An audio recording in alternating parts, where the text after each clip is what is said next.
Bismillahirrahmanirrahim. Assalamualaikum warahmatullahi wabarakatuh. Alhamdulillah wa syukurillah wassalatu wassalamu ala rasulillah wa ala alihi wa sahbihi wa wala amma ba'd. Mahasiswa yang dirahmati Allah Subhanahu wa taala, salah satu ujian hidup bagi umat manusia adalah ujian harta. Dalam Islam, harta bukan hanya dipandang sebagai alat pemuas kebutuhan manusia, namun lebih jauh lagi, ia adalah amanah yang harus dipertanggungjawabkan oleh setiap manusia yang diamanahinya, baik pertanggungjawaban di dunia maupun pertanggungjawaban di akhirat.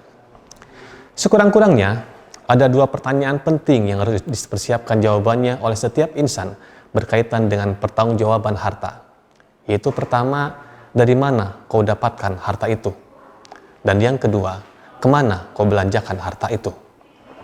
Pertanyaan pertama berkaitan dengan cara-cara yang dilakukan dalam mendapatkan harta. Dan pertanyaan kedua berkaitan dengan cara-cara yang dilakukan dalam membelanjakan harta. Fenomena menunjukkan betapa tidak sedikit orang yang gagal dalam menghadapi ujian harta ini. Baik ujian dalam hal mendapatkan harta maupun ujian ketika membelanjakannya. Korupsi yang semakin merajalela, suap menyuap yang kerap terjadi untuk mendapatkan kedudukan, penipuan yang semakin bervariasi dalam berbagai macam bentuknya, dan lain sebagainya adalah segelintir perilaku menyimpang manusia dalam mendapatkan harta.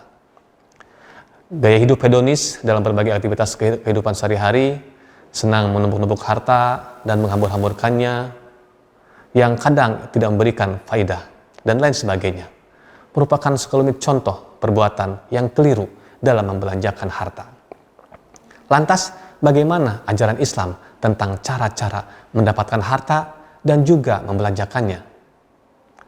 Modul yang akan saudara kaji dalam pertemuan ini berkaitan dengan topik pengelolaan dan pemanfaatan harta. Di dalamnya, saudara akan mengkaji tentang penghormatan terhadap hak dan kepemilikan, sikap positif terhadap harta, dan prinsip-prinsip akad. Untuk melatih pemahaman saudara tentang topik ini, di dalam modul ini juga saudara akan diminta untuk melakukan observasi di lingkungan sekitar saudara tinggal dan mengidentifikasi pelanggaran-pelanggaran syariat yang mungkin terjadi dalam transaksi ekonomi di lingkungan masyarakat. Saudara juga akan diminta untuk melakukan refleksi diri terhadap perilaku berekonomi yang saudara biasa lakukan dalam kehidupan sehari-hari, untuk mengukur sejauh mana perilaku tersebut sesuai dengan ajaran Islam. Melalui kajian topik ini, ditargetkan saudara mampu menguraikan konsep pengelolaan dan pemanfaatan harta dalam Islam, serta ragam problematika ekonomi Islam di era modern. Mahasiswa yang dirahmati Allah Subhanahu wa taala, saudara adalah calon-calon penerus estafeta pembangunan peradaban manusia. Oleh karena itu, saudara harus membekali diri dengan ilmu yang mumpuni agar kelak dapat berkontribusi positif bagi kemajuan peradaban manusia, termasuk ilmu tentang pemanfaatan dan pengelolaan harta. Semoga setelah mengkaji topik ini, ilmu saudara akan semakin bertambah, dan tentu yang lebih penting lagi adalah saudara mampu mengamalkan ilmu tersebut dalam kehidupan sehari-hari. Semoga Allah SWT senantiasa memberikan taufik dan hidayahnya kepada kita. Saya Agus Fahrudin, selamat belajar. Wassalamualaikum warahmatullahi wabarakatuh.